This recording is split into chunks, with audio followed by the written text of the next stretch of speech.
Hi everyone, Kevin Pawlak here with Prince William County Historic Preservation Division, and I'm standing at Manassas National Battlefield Park atop Henry House Hill, site of the climactic action of the Battle of First Manassas, which was fought about 159 years ago on July 21st of 1861. Now, July 21st, 1861, by later Civil War standards, was actually a relatively small battle. About 70,000 soldiers engaged here on the plains north of Manassas Junction on that Sunday, and overall, by the time the sun set on July 21st, there were about 5,000 men who were declared as casualties. That's men either killed, wounded, missing, or captured.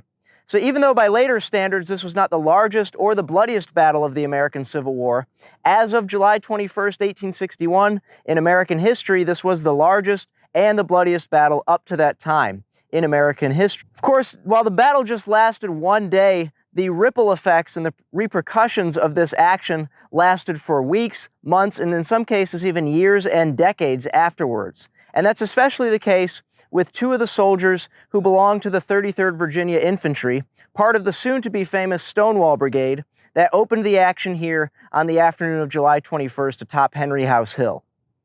Initially, the 33rd Virginia was deployed right behind this fence line that you see here behind me. And as they began to deploy, soon 13 Union guns rolled up onto the Henry House Hill Plateau. They were opposed by a similar number of Confederate guns, trading shots back and forth at very, very close range. And as these Virginians were laying down here behind the rail fence, artillery shells, Union artillery shells, came arcing over them. And one of the men who was here, just in his young 20s, a private by the name of Paul Miller from Page County, Virginia. Miller later talked about, and as did some of his messmates, talked about seeing an artillery shell come bounding and bouncing across the ground here in front of them. And unfortunately for young Miller, that artillery round actually struck him in the lower left leg, nearly carried his leg away. But Miller eventually had to be carried back from the field and removed to one of the many field hospitals that had been established behind the Confederate lines, and that field hospital was the Pringle House Hospital, the main house standing at Ben Lomond Historic Site today. One of the other casualties of the 33rd Virginia was its second-in-command, its lieutenant colonel, by the name of William Fitzhugh Lee. At one point during the action, it was very much back-and-forth action. The 33rd Virginia was fighting several Union regiments and also fighting for possession of a couple of Union guns under the command of Charles Griffin that are posted just off to my left. And at some point in the action, either a Union bullet or a piece of Union shrapnel struck Lee right in the chest and even drove one of his brass buttons off of his uniform into his chest. So it was an incredibly painful wound. Doctors told him basically not to speak. It was very difficult for him to breathe. But ultimately, William Fitzhugh Lee likewise was brought back to the Pringle House Hospital, where he was cared for. He had 3 physicians personally attending to him because he was an officer.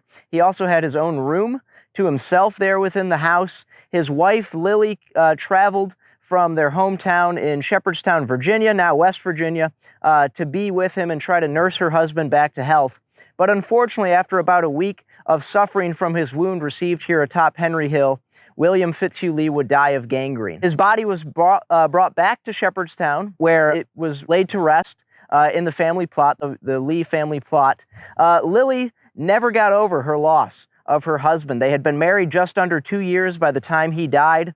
She lived for the next 54 years, but she never remarried, and she wore black mourning garb for the rest of her life. So you can see how just small actions here, or just one day, can really influence and impact somebody's life for the rest of their life. In this case, in the case of Lily, again, 54 years.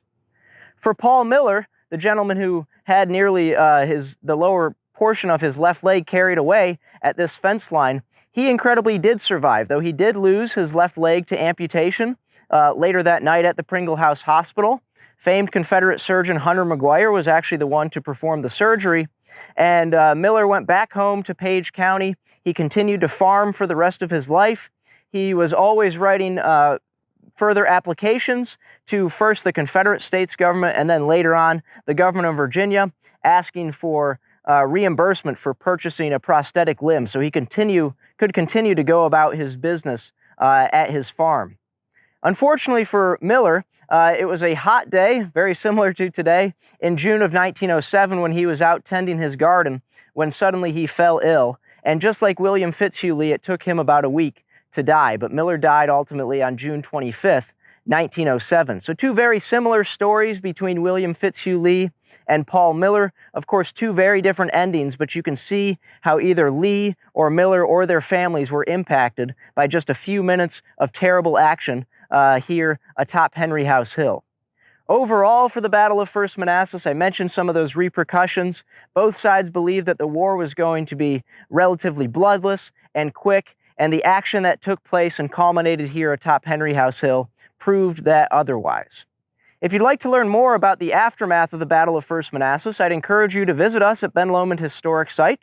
Check out our website, pwcgov.org/history, for our open hours, and also be sure to subscribe to us on YouTube, follow us on Facebook, Twitter, and Instagram as well, to stay tuned for some more great history material coming to you from the Prince William County Historic Preservation Division.